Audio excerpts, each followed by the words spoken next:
And Esau at that time, after the death of Abraham, frequently went in the field to hunt. And Nimrod, king of Babel, the same was Amraphel, also frequently went with his mighty men to hunt in the field, and to walk about with his men in the cool of the day. And Nimrod was observing Esau all the days, for a jealousy was formed in the heart of Nimrod against Esau all the days. And on a certain day, Esau went in the field to hunt, and he found Nimrod walking in the wilderness with his 2 men. And all his mighty men and his people were with him in the wilderness, but they removed at a distance from him, and they went from him in different directions to hunt. And Esau concealed himself from Nimrod, and he lurked for him in the wilderness. And Nimrod and his men that were with him did not know him. And Nimrod and his men frequently walked about in the field at the cool of the day, and to know where his men were hunting in the field. And Nimrod and 2 of his men that were with him came to the place where they were, when Esau started suddenly from his lurking place, and drew his sword, and hastened and ran to Nimrod, and cut off his head. And Esau fought a desperate fight with the 2 men that were with Nimrod.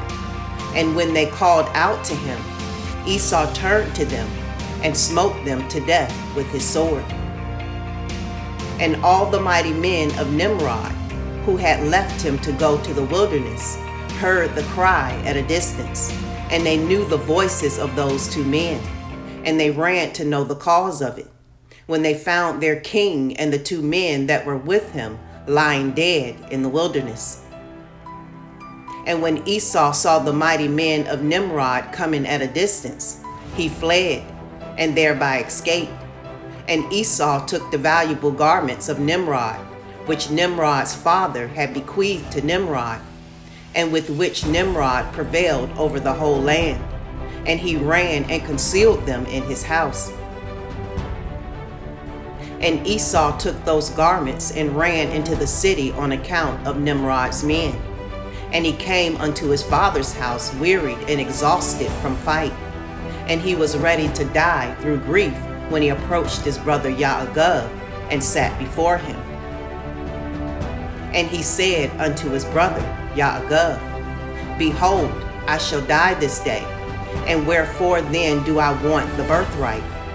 And Yaakov acted wisely with Esau in this matter. And Esau sold his birthright to Yaakov, for it was so brought about by YASHAR.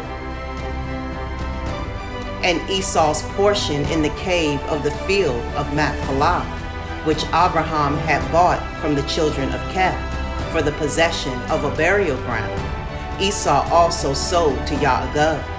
And Yaakov bought all this from his brother Esau for value given.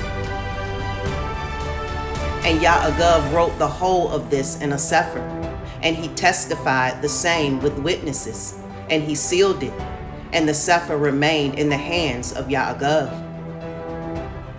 And when Nimrod, the son of Cush, died, his men lifted him up and brought him in consternation, and buried him in his city. And all the days that Nimrod lived were 215 years, and he died. And the days that Nimrod reigned upon the people of the land were 185 years.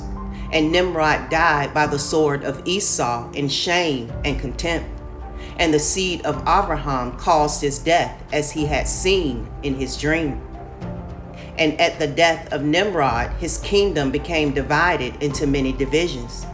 And all those parts that Nimrod reigned over were restored to the respective kings of the land, who recovered them after the death of Nimrod. And all the people of the house of Nimrod were for a long time enslaved to all the other kings of the land.